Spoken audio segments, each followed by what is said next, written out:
So we're here to talk about securing your passwords from the focus primarily, I think, of a web application today. So how many people in here would consider yourself a web developer today? Jonathan is twice web developer. That's good. My name is Magnus Hagander. I am a core team member of the Postgres project. I'm a committer on the project, and I'm... Oh, you're changing volume. Okay, that's fine. Like, suddenly it sounded weird. And I work a lot with Postgres Europe. I'm currently the president of the board there. I've been working with Postgres since way too long, since before it was called PostgreSQL. I do a lot of work on the community side. For my general job, I work for a company called Red Pill Info, which is a general open source consultancy and support shop in the Nordic countries. I'm out of Stockholm, Sweden myself. And, well, as with the rest of the profile, it's fairly obvious. My focus is on Postgres. Right? So building Postgres solution and supporting Postgres solutions for our clients.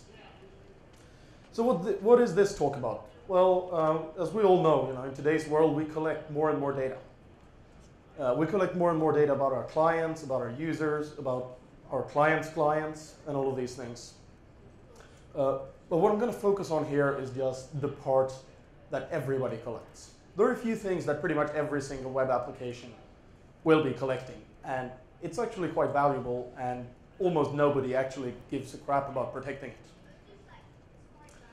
So if you look at the typical web application, I mean, is there a single web application that does not collect username, password, and email?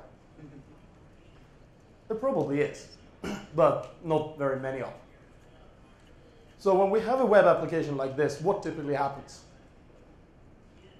Well, what typically happens is you get hacked. Right? It's really only a matter of time. Like, if your web application doesn't get hacked, that means it wasn't popular. That's really what, at least that's in my experience. I mean, you can look on news sites anywhere, like once a week or so, somebody has been hacked and leaked a lot of information. And the fact is, it's still, for some strange reason, this seems to be okay. Because it happens to so many people. Where we're all worried about, well, they didn't leak the credit card information. Or they didn't modify any information. But just purely leaking of this sort of medium risk information is extremely common today, and it shouldn't have to be. We actually plan for the fact that somebody's going to attempt and probably succeed in hacking us at some level. We can preempt a lot of this, right? In fact, didn't we already solve this? We are now hashing our passwords. Does anyone have a web app where they don't hash their passwords today? Okay. Okay, if anyone had put their hand up there, I would have sent you out. Yeah. I mean, every now and then we get a new advanced method of hashing our passwords. So we're super secure, aren't we? And yet people still get hacked. So hashed passwords only help us against some hacks. The fact is, even with hashed passwords, if you can dump the list of hashed passwords in your system, you can mount an offline attack, which is going to be a lot more viable. Like, you can brute force a password offline. You cannot brute force a password online usually. Like, your systems will detect it and stop it, I hope. If you have any kind of monitoring systems, they will detect that. But once they've downloaded all your hashed passwords, they can do whatever they want. And the fact is that just leaking email addresses is valuable. Because typically these are confirmed email addresses. So you can sell them. It's a fairly large market available for buying confirmed email addresses. And by the fact that they're valuable makes them a target.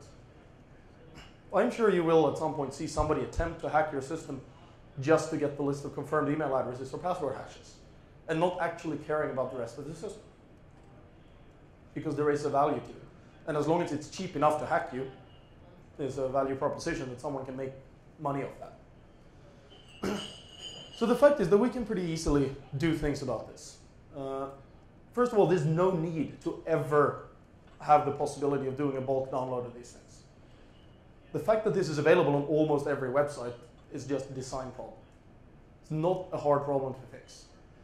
And the fact is your database, in this case Postgres, of course, but this is not typically, it doesn't have to be Postgres. But your database can help you do this by providing a layer of security. So let's take a look at your typical web application. And from the area we're talking about here, and this security side, we've got a user table, and we're considering this has all our valuable data. This is actually our entire web application.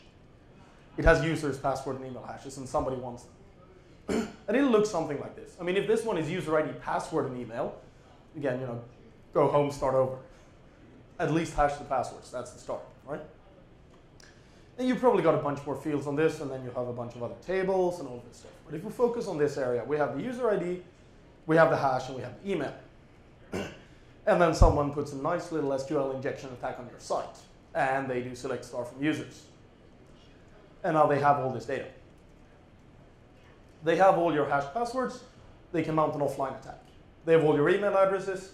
They can sell them, or just spam them directly, advertising their competing site, or something like that. And in fairness, there's going to be an SQL injection attack somewhere on your site. You just haven't found it. And hopefully you'll find it before they do. But in particular, you have to plan for the fact that there might be an SQL injection attack somewhere. Make sure that this can't happen. Now, so the problem here is we're able to get at the hashed passwords and mount an offline attack. Does anyone recognize this? This problematic, if we look outside of the web space? Have we not seen this problem before? Like sometime before 1990? Does anyone remember when we used to have passwords in a file called etc password? Again, before 1990, we had this problem with our Unix passwords. So what was the problem? Well, people copied off your etc password file and mounted an offline attack on your hashes. Now, we also had much crappier hashing and encryption algorithms back then, which made this attack actually pretty simple. Mounting an offline attack on a good hashed password is much harder now than it was in 1985. But it's still the same basic attack.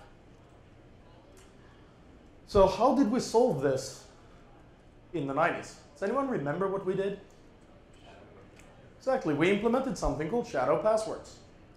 These first appeared in System 5 version 3.2. How many even run something that old? At least a couple, yeah. In 1988. It got to Linux in 1992.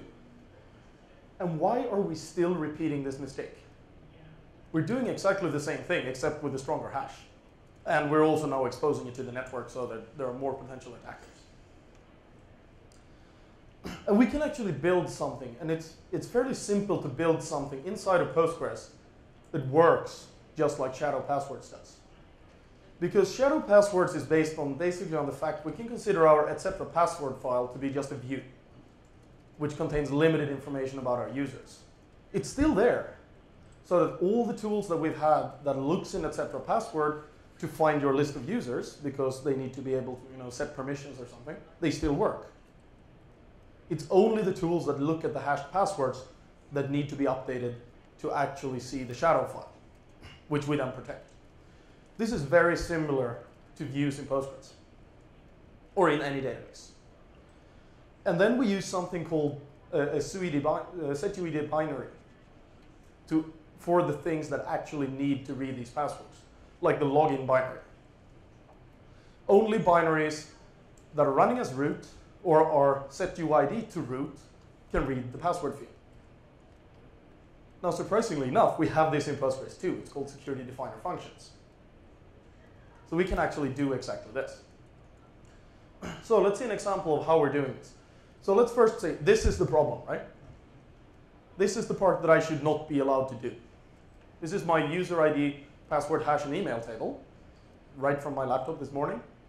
It's got a username, it's got my hashed password, and it's got my email address. Now, just by leaking this, first of all, someone got my email address. Okay, so my email address is probably in 50,000 mailing lists posted on postgres.org, so maybe it's not that secret. But there's a lot of other email addresses that are secret. And I try, for example, not to get my work email address published like this. And we have this hash here that's got a nice number of dollars and whatever. That's how I log in. Ready to be offline attacked. And of course, in a more production system than just my example system, there'll be a lot more than one user. We might download 1 million email addresses. really easy and real quick. So how do we turn these users tables into a Postgres equivalent of shadow passwords? Well, let's start by renaming it. Right? Now we have shadow passwords. Alter table users rename to shadow. And then just revoke all on shadow from the web user. Assuming here that our web application is always logging in with user web user. Now, if your web application is logging in as super user, go stand in the corner in shame. Don't ever do that. Web application should not be super user. It should not be the object owner. The web application owns the table. It can read it. There's no way to actually remove the permission. So you want to make sure it doesn't do that. But as long as it doesn't do that, then we can revoke the permission. The problem at this point, of course, is now you can't log in. So because we're looking for the users table. So we create a view that is again called users. This is back to our old etc. Password file without the hashes in it. So I'll just do select user ID. Well, I create the view called users. Select user ID, and then I just do null as hash and null as email. I might have a number of other fields in my user table. For each of them, I just decide, is this a secret field? Turn it to null. Is this a field that it doesn't actually matter if it leaks? Then include it so that we can easily access it. And it does it from shadow. Explicitly grant select permissions to web user. So now our web user can still do things like list all the users, which it might need to populate the drop-down box, make sure that you're responding to a web forum, you need to know who you're responding to. All this public information is still available. But it can, once it tried to read the password hash, it just gets null. And of course, if we try to read directly from shadow, we get permission denied. But we'll get back something like this. And yeah, so, OK, we've leaked the username. Probably not a security problem unless people put their password in that field. I've seen people do that, but it's usually by mistake. Sort of cut and paste error. So unfortunately now, we don't have the shadow, or we don't have the password hash anymore. So it's kind of useless because we can't log in. And how's our web app going to log in when every single password is null? Hopefully you didn't implement a check that returned true when the password is null and just lets everybody log in without a password. Again, null can be tricky. But yeah, so if you did that, again, start over from the beginning and try again. So what we need to do to make this work is in-database encryption and hashing in particular. So we install the extension PGCrypto. This is an extension that ships with Postgres. It's in the contrib package. So if you're using the RPMs or Debian packages or something like that, there's a package called Postgres-contrib. Install it. If you're installing from source, it's in contrib/pgcrypto. Make install. And then you run create extension. This needs to be done in the database, in the specific database that you're implementing this. If you're running it on multiple databases on the same host, still need to do create extension more than once. This will make a number of functions, data types, and things like that available to your application. In particular, it provides a function called crypt that we're going to use for this. This is actually a dual-use function. You use it for two things. You can use it to create password hashes. And yes, of course, it will salt your passwords. That's something we fixed, I guess, in the 80s, even before shadow passwords. So it'll always do that. You can't actually use this function without the salted password. And it also validates your password hashes. So that your application only passes in the values. Crypt will validate whether this is a correct or incorrect password. And then we need to implement sort of our own version of bin logging. Right? The setuid program that we use to verify a password. So we create a function. That's how we do this in Postgres. So we do create or replace function. Login seems like a reasonable name for a function that does logging in. It takes user ID and password as input parameters. And it returns, you can see here the out, it returns the email address. We can, of course, adapt this to return a whole bunch of more fields if we want to. Or we can just have it return true or false on whether the login succeeded or not. Well, it returns that. It's in language PLPG SQL. And here is the magic that makes it a setuid binary. security definer. What security definer means is that every time that this function is executed, the security context will switch to the user that created the function. If this function was created by your super user, then anybody who's calling it, once it starts running the code down here, it will run as your super user. If you just use a different user, it will run as this different user. So by making sure that we create this function with an account that has permissions on the shadow table, now this function can actually read the password hash. You still can't see it from the user's view, but if you go directly to the shadow table, which he has permission to do, you can read it. So what we're doing is select email into email. Let's get this field out into the return value. If we're just having a single value, we can just use return. But using out parameters is very convenient if you want to return multiple values. And usually you probably have more than an email field on your users. There's some other interesting information. And we just do that select from shadow, where shadow.userid equals, and I'll get a little lower in there to make sure we do case insensitive matching. That's obviously depending on what your web application wants. And here's how we use this crypt function in the checking mode. We say when the hash matches the return value from crypt, the password that the user input, and the current hash. So that's just the way that the crypt works, because the field password hash will contain the salt as well, and it will contain a little magic header that tells the crypt function which algorithm was used. So those are defined when you create the password. I'll show you that in a bit, exactly how that's done.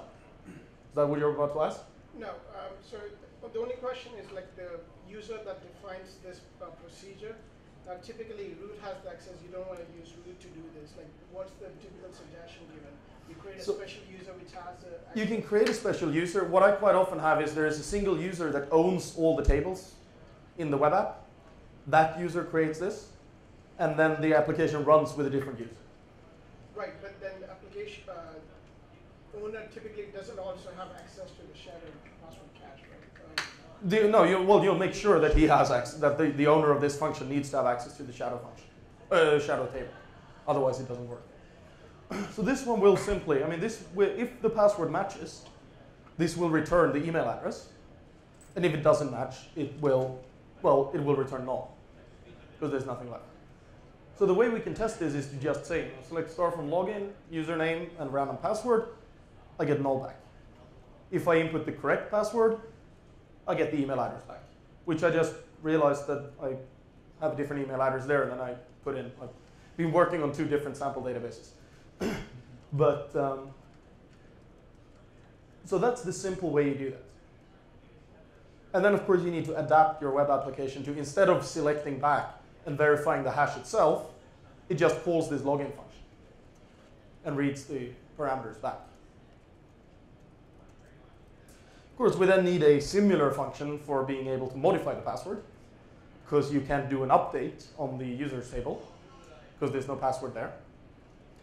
And we do it exactly the same way. Let's create a function called setPassword.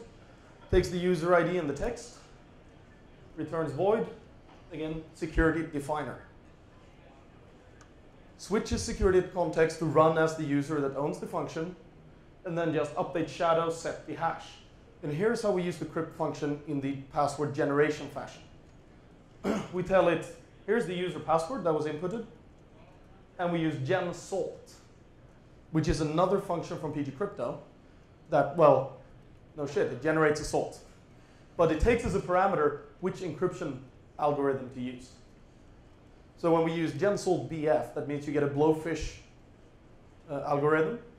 It will generate a salt compatible with blowfish. It will tag this with a little magic header that says, this is for blowfish. Crypt runs. It will return a password hash that includes the tag saying it's blowfish and the salt. And we just store that whole thing. And that's then the same value that we come back and compare to in our login function here. And we just do that update. And then obviously we need to add a similar function for creating a new user. And we need to add a function for deleting a user. because the web app does not have permission to access these objects directly. But it's basically those things we need: login, create, delete, and change password. Those are the only things that we need.